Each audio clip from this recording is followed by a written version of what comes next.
Hey everyone, welcome back to my channel. I hope you're all doing really well. Now you may remember from my first vegan video that my friend Sally Wood challenged me to go vegan for 1 month, and that month was up a few days ago. And I have to say, on the whole, I'm feeling really good, but there's definitely been challenges. There's definitely been lessons learned. So I wanted to share with you my 5 kind of main differences or things that I've learned over this month period. So the first thing that I really noticed, and I noticed it quite early on actually, was my energy levels. I'm quite an energetic person anyway, and I generally tend to be nicknamed the Energizer Bunny, but my energy levels went through the roof. I got productive even more than I am already. I got even more proactive. My brain was working better. And I know it sounds really bizarre, but I felt like I was lighter. Like I felt like I was kind of walking on air slightly. That kind of kicked in quite quickly within the first couple of weeks. Week 3 was a bit of a slumpy time, but actually I just changed a few eating habits, which I'll talk about in a bit, and I managed to get myself back on track. I definitely have felt that this whole vegan journey has slightly refocused my mind as well. It's made me look at things and food and to an extent life a bit differently. And I definitely think it is the way forward in terms of my productivity. So the second thing I noticed was a real difference in my skin actually. I used to suffer from really bad skin as a teenager. I had quite bad acne, and I had it on my face, I had it on my chest, I had it on my back. And it definitely went as I got older and changed a few eating habits, and hormones were a bit different and things like that.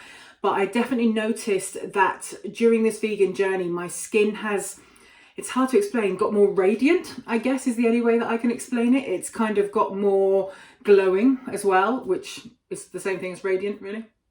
Now, I do spend a lot of money on skincare. I do like to have a nice skincare routine, so that's helped, of course. But definitely since I started this vegan journey, my skin looks more radiant when I have no makeup on now. I actually feel quite confident about wearing no makeup, which I never used to before. Anyone who knows me knows I wouldn't even go down the shop without my full face of makeup. But now I do. I go out without makeup on, and it's made me feel more confident. It's kind of balanced my skin tone, so I do have quite red cheeks when I have my makeup off, but they're not as red anymore. Since I've been doing this vegan journey, they have definitely settled. So that's something that's fantastic. On the whole, I think this plant-based life has kind of sorted me out a bit in my body. Not to sound too gross, but I'm actually more regular than I used to be as well. And I was a 1-a-day girl, and now actually that's changed quite a lot. So I feel like it's almost kind of flushing me through, and it's flushing the toxins through, which is no bad thing, right? So the third difference I've noticed is the way that I have to cook my food. Now, I'm a foodie. That is no secret whatsoever. I'm a food addict. Love new foods. I love trying new foods. I love experimenting with food. I love it all. I've even got a cookbook out. But I realised I couldn't cook the way that I've always been used to cooking. I think nothing of cooking with butter, with vegetable, things like that. I've had to kind of change my whole way of thinking. And early on in this vegan process, I was eating quite a lot of processed food actually. I was, switching like for like. And that probably wasn't the way to go, because actually what I ended up doing was consuming a lot of sugar and fat. Now, I have fatty liver disease, which means I really should not be consuming an excess of sugar and fat. In fact, I should be doing quite the opposite. So I basically had to rethink my whole way of eating and cooking and get those staples in the house that I really need. So in my cupboard here now, I've got lots of sort of that's sugar, but I've got lots of sort of like the red quinoa. So I've got things like this constantly in my cupboards now to make sure that there's always something to cook with that's healthy, that's nutritional, that's going to give me the energy that I need. And one thing that's been really good with the experimenting in cooking is all of the advice, all of the support, all of the recommendations that I've had from friends and family, from people on the internet. I am so grateful for all the support that I've been getting, because I probably couldn't have done this without it. And because I'm a food addict, I had to get it out there. I had to put it out to the ether, to the universe, to say that I was going to do this, because that's the only way that I would definitely do this, because it was out there and there was no going back on it. So the upshot of all of this plant-based life, of all of this alternative cooking, discovering new foods, experimenting with new foods, is that in the month that I've been doing this, I have lost half a stone, which is fantastic. It's 7 pounds, it's 7 bags of sugar, which is a lot of weight to be carrying around. There's a way to go, I know this, but I'm committed to it, and I had to commit to it right from the start because Sally challenged me, and I love a challenge. But yeah, half a stone in a month, I'm really pleased with that. So the fourth thing on my list of what a difference or changes is it's actually easier than I thought it was going to be. Now, don't get me wrong, I knew this was going to be hard. I knew this was going to be a challenge, but it is actually easier than I thought it was going to be. And that's mainly because I eat a ton of veg anyway. I had lots of things in my cupboards that were vegan anyway, Marmite. And so actually I didn't find the switch as hard as I would until week 3. That's when I really got a big slump and I almost caved. I almost caved at the fish and chip shop, and a couple of friends were like, don't do it, you will regret it, keep going with this. And they were absolutely right, and I did, and I'm really proud that I did.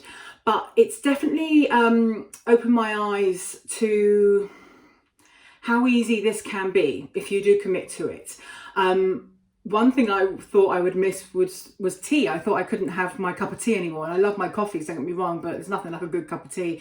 But actually, oat milk is probably one of the best things you can have as a vegan.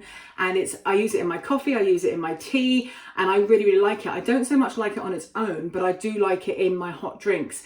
I can't tell the difference in a cup of tea between oat milk and dairy milk, which is fantastic because almond milk and coconut milk, not the same for a cup of tea, but oat milk is perfect. And the other thing that surprised me with how easy it is was the choice that's available now to vegans. I remember years and years ago going to a friend's wedding, and she was a vegan, and there wasn't much choice in terms of the food. Like all the food was vegan, but it was all quite similar food. But now, I mean, I'm talking 20 years ago, but now there is so much choice out there. It's insane.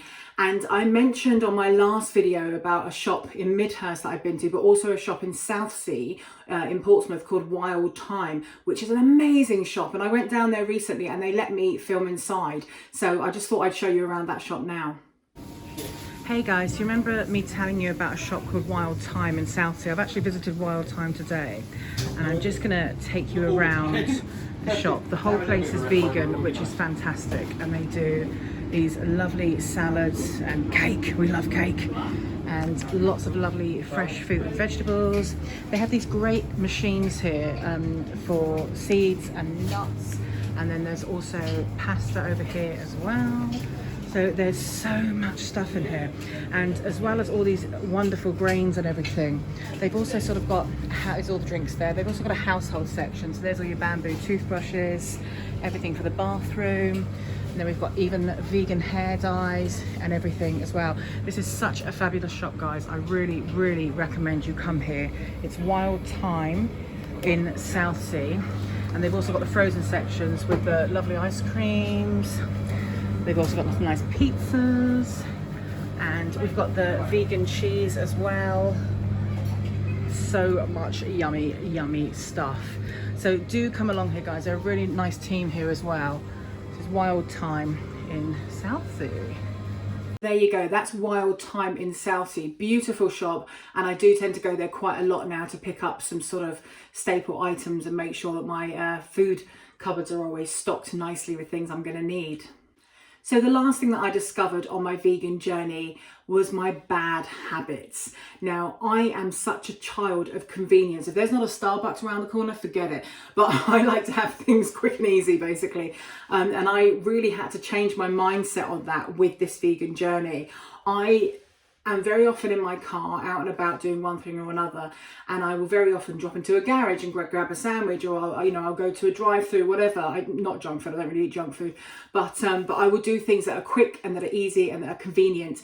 And I discovered that I couldn't really do that just yet on this vegan journey because I don't know enough about it yet, and I'm still learning. I don't think I'm going to be in that position for another month or so yet. So I am still struggling, not struggling, maybe that's too hard a word. I am still learning how to eat quickly, because like I said, I'm quite a busy person. I am out and about. I need to know how to plan better, I guess, plan my meals better. And I have started, whenever I cook, I do a bit of batch cooking and then I kind of put some aside for the next day and take it with me. So I'm trying to learn how to time manage better with my food so that I don't go hungry, basically.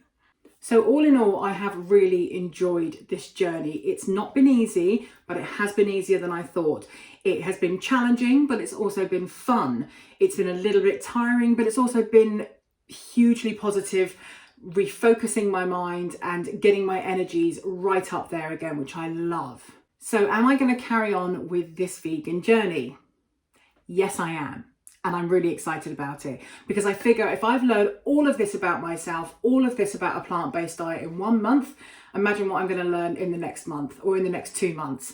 I think it's going to be really good for me. And if I can carry on losing some weight while I do it, well, that's even better because that was my goal, to lose the weight. Now, don't get me wrong, I love my curves. I have always loved my curves, but I can keep my curves and still lose the weight. This fatty liver has to go. The excess weight has to go. In order for me to move on and do what I want to do with my life, it's all got to change. So yes, I am going to carry on with this plant-based life. Now, I thank you all once again, those who have sent me wonderful messages of support, those who have commented on all my videos, and those who are just around me in a day-to-day life. My family, my friends, you've all been amazing, and I thank you so, so much. So if you like what you've seen in this video and you want to come with me on this vegan journey, please do give this video a thumbs up, hit subscribe, and hit the bell so you get all my notifications. Until next time, guys.